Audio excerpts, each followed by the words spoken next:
Structures of India's democracy under brutal attack, Rahul Gandhi. Stepping up his attack on the BJP government, Congress leader Rahul Gandhi has alleged that the structures of Indian democracy are under brutal attack. And there is a full scale assault on the institutions of the country. The opposition leader, who is in London as part of a UK tour, told reporters in London that there are conversations ongoing within the opposition to unite around an alternative vision for the country and act upon an undercurrent of anger over pressing issues such as unemployment, price rise, the concentration of wealth, and violence against women.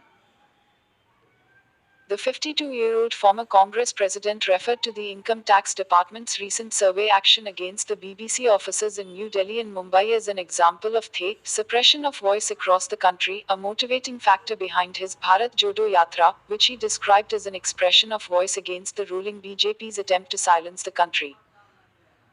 The reason the yatra became necessary is because the structures of our democracy are under brutal attack. Mr. Gandhi told reporters at an India Insights event organized by the Indian Journalists Association (IJA) on March 4. The media, the institutional frameworks, judiciary, parliament is all under attack, and we were finding it very difficult to put the voice of the people through the normal channels, he alleged.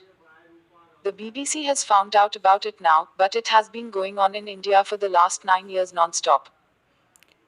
Everybody knows that journalists are intimidated, they are attacked and threatened. The journalists who toe the line of the government are rewarded. So, it's part of a pattern, and I wouldn't expect anything different. If the BBC stops writing against the government, everything will go back to normal. All the cases will disappear, he noted.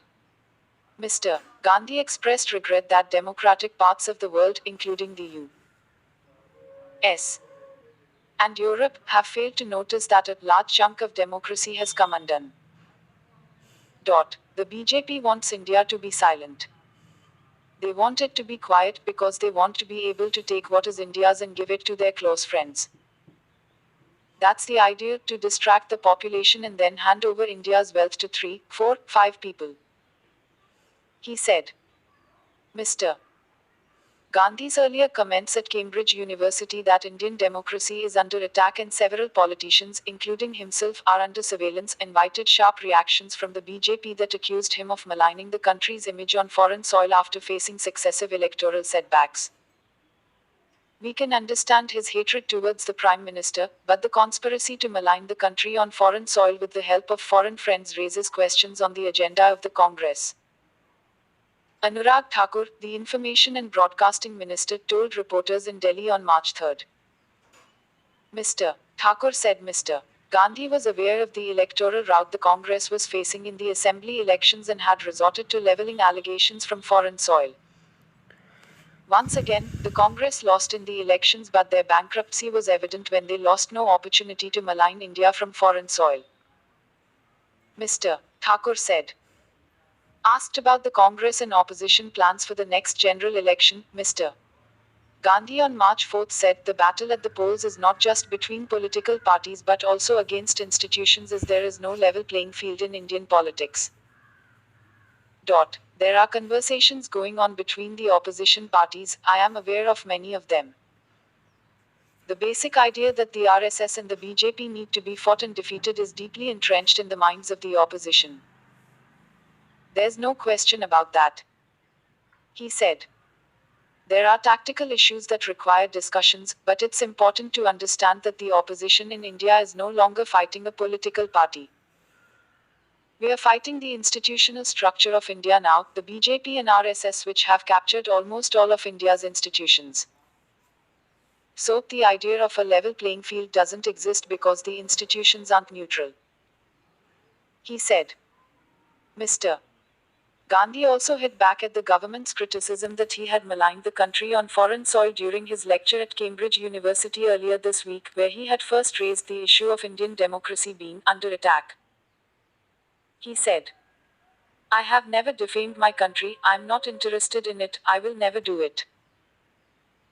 The BJP like to twist what I say. The fact of the matter is the person who defames India when he goes abroad is the Prime Minister of India, saying there was a lost decade and nothing happened in the last 10 years. So what about all those people who worked in India, who built India in those 10 years?